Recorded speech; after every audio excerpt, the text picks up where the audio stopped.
할렐루야. 지난밤에도 평안하셨습니까?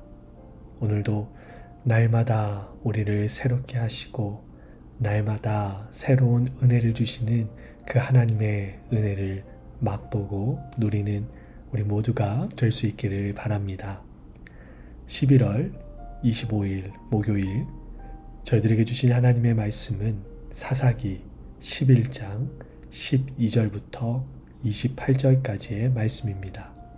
사사기 11장 12절부터 28절까지의 말씀입니다. 제가 말씀을 읽도록 하겠습니다. 입다가 암몬 자손의 왕에게 사자들을 보내 이르되 내가 나와 무슨 상관이 있기에 내 땅을 치러 내게 왔느냐 하니 암몬 자손의 왕이 입다의 사자들에게 대답하되 이스라엘이 애굽에서 올라올 때에 아르논에서부터 야복과 요단까지 내 땅을 점령했기 때문이니 이제 그것을 평화롭게 돌려달라 하니라. 입다가 암몬 자손의 왕에게 다시 사자들을 보내 그에게 이르되 입다가 이같이 말하노라.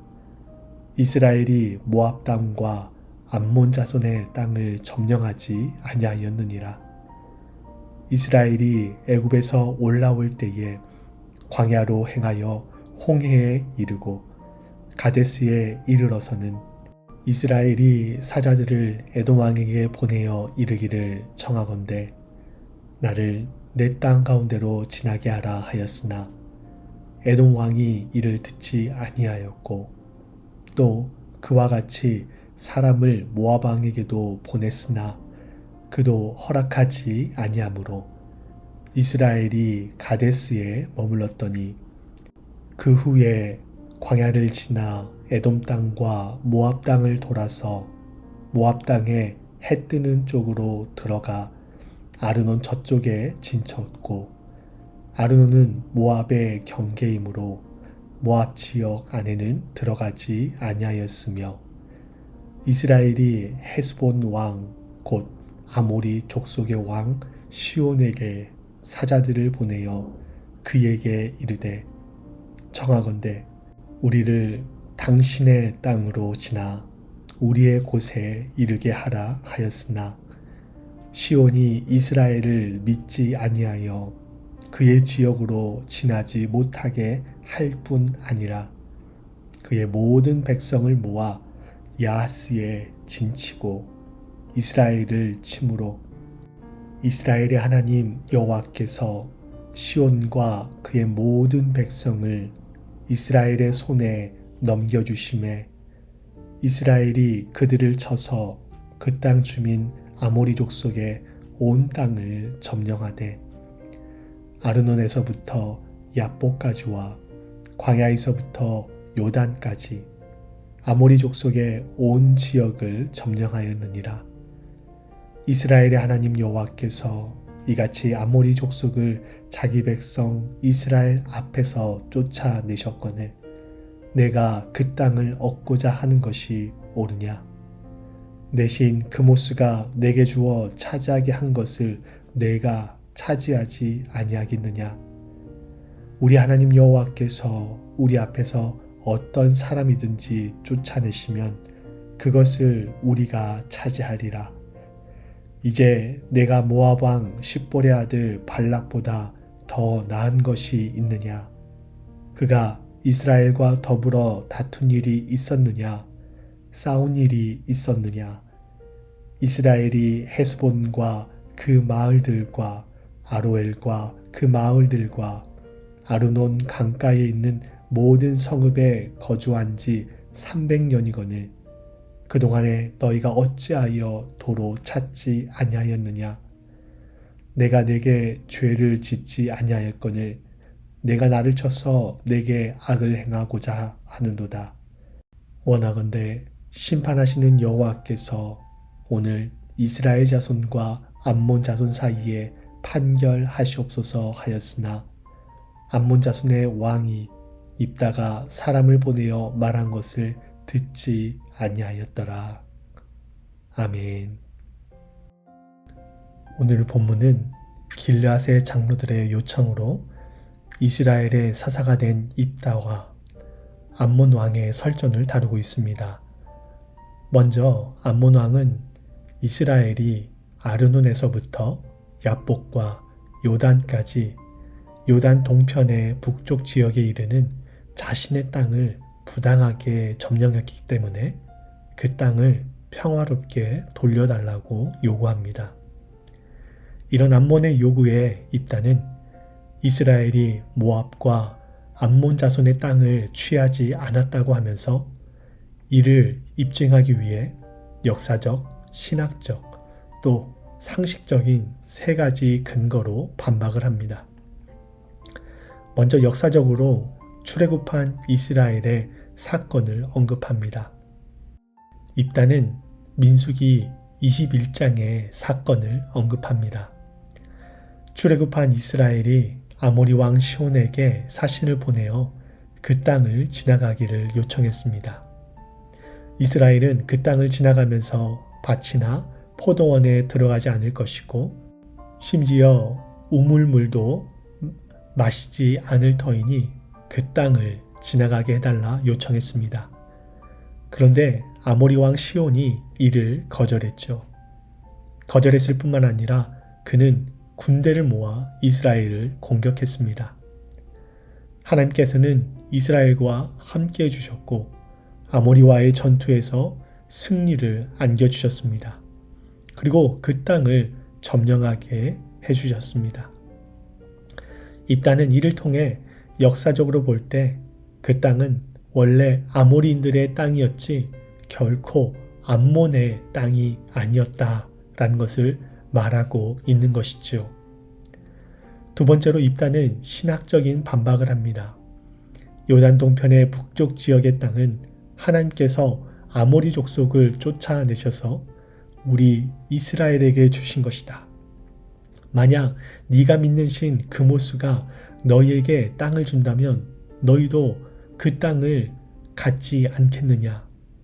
우리 역시도 우리가 믿는 하나님이 이 땅을 우리에게 주셨기 때문에 우리가 이 땅을 갖는 것이 마땅하다. 이 땅은 우리의 땅이다 라고 말하고 있는 것이지요.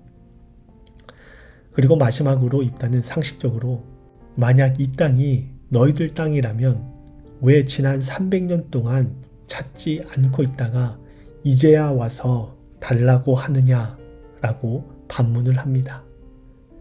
자기 것을 억울하게 빼앗겼는데 어찌 300년 동안 가만히 있을 수 있겠습니까? 결국 이 세 가지 근거를 통해 입다는 암몬의 요구와 행동이 결코 정당하지 않음을 입증하고 있는 것입니다. 그러면서 입다는 27절에서 심판하시는 여호와께서 오늘 이스라엘 자손과 암몬 자손 사이에 판결하시옵소서 라고 하면서 이에 대한 최종 판결을 하나님께 맡기는 모습을 보여주고 있습니다.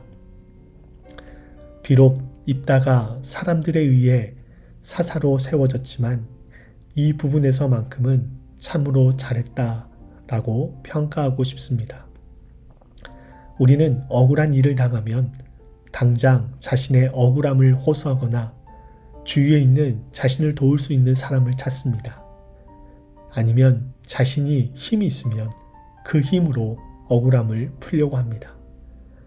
물론 입다 역시 세 가지 논거로 암몬의 부당함을 증명했습니다. 그럼에도 입다는 그 근거를 가지고 최종 결정을 내리지 않았습니다. 27절 말씀을 통해 최종 결정을 자신이 아닌 하나님이 내려주시기를 원했습니다. 정황상 이스라엘이 잘못한 것은 하나 없습니다. 그럼에도 입다는 최종 판결을 하나님께 맡겨드렸습니다. 우리의 최종 판결자는 하나님이십니다. 우리는 살면서 다양한 문제들, 특별히 인간관계에서 오는 갈등과 오해들을 겪을 때가 있습니다. 할 수만 있다면 그것을 지혜롭게 풀어가도록 노력해야 합니다. 그리고 동시에 오늘 입다가 한 고백을 우리의 고백으로 또한 삶으로 살아내기를 노력해야 합니다. 사람들은 모르지만 하나님은 아십니다. 사람들은 나를 이해하지 못하지만 우리 하나님은 나를 이해하십니다. 사람은 오해할 수 있고 실수할 수 있습니다. 또한 자신이 가지고 있는 힘과 권력으로 진실을 왜곡하고 조작할 수도 있습니다. 하지만 우리 하나님은 모든 것을 알고 계십니다. 심지어 하나님은 우리의 마음 구석구석까지도 감찰하십니다. 그리고 그 하나님께서 판단하십니다. 우리가 이것을 믿고 받아들인다면 인간관계에서 오는 어려움들, 또 공동체 속에서 일어나는 갈등들에 대해서 조금 더 의연하게 또 지혜롭게 대처할 수 있지 않을까 싶습니다. 하나님께서 모든 것을 아시고 모든 것을 판결하십니다.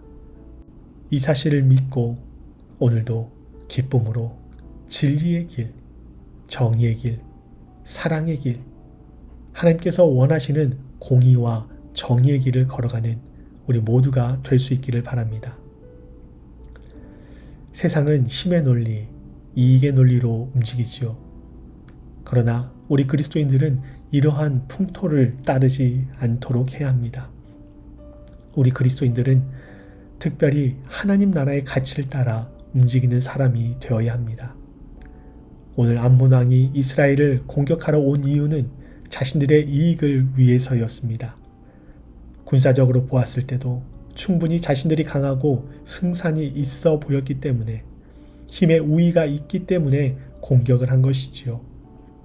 이것이 바로 세상의 논리입니다. 힘이면 진실도 가리울 수 있고 거짓을 참으로 만들 수도 있습니다. 안타깝게도 이것이 우리가 살고 있는 세상의 모습입니다. 그러나 우리 그리스도인들은 힘과 이익의 논리가 아닌 하나님 나라의 가치의 논리를 따라 살아가는 사람이 되어야 합니다. 내 이웃을 내 몸과 같이 사랑하라는 하나님의 말씀, 원수까지도 사랑하라. 지극히 작은 자 하나에게 한 것이 나에게 한 것이라는 예수님의 그 말씀을 우리의 마음에 새기고 우리의 삶의 발걸음에 새겨 넣어야 합니다.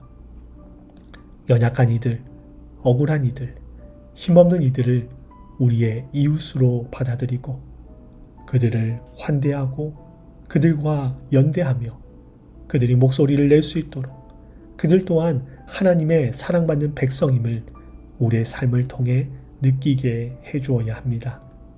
어둠 속에서 빛은 더욱 빛나고 더욱 가치 있습니다. 힘의 논리, 이익의 논리가 가득한 이 세상에서 하나님의 논리, 사랑의 논리를 따라 살아가는 하나님의 귀한 백성들이 될 수 있기를 바랍니다. 함께 기도하시겠습니다. 하나님은 저희의 모든 삶을 불꽃과 같은 눈동자로 지켜보고 계시며 저희의 마음까지도 속속들이 감찰하십니다. 그 하나님을 믿고 신뢰하기에 저희 삶에 일어나는 모든 상황들에 대해서 하나님이 최종 판결자이시고 최고의 판결을 내려주실 줄을 믿습니다. 때로 오해를 받고 억울한 일을 당하기도 하는 것이 저희들의 삶입니다. 그러나 그 모든 것을 아시는 하나님이 계시기에 그런 것들에 흔들리지 않고 주님께서 말씀하신 믿음의 길만을 온전히 걸어가는 저희를 모두가 되게 하여 주시옵소서. 세상은 힘과 이익의 논리로 움직입니다. 그러나 저희들만이라도 복음의 가치를 깨닫고 하나님 나라의 논리, 사랑의 논리를 가지고 이 세상을 살아가며 힘들고 연약한 이들, 도움이 필요한 이들을 기꺼이 환대하고 그들에게 다가가 그들을 품을 수 있는 그러한 삶들을 살아가는 저희들 되게 하여 주시옵소서. 오늘 이 하루의 삶도 하나님께 의탁드립니다. 저희의 모든 호흡과 걸음 가운데 함께 하실 하나님을 신뢰하며 오늘도 말씀을 따라 한 걸음 한 걸음 걸어가는 저희들 모두가 되게 하여 주시옵소서. 감사드리며 예수 그리스도의 이름으로 기도하옵나이다. 아멘.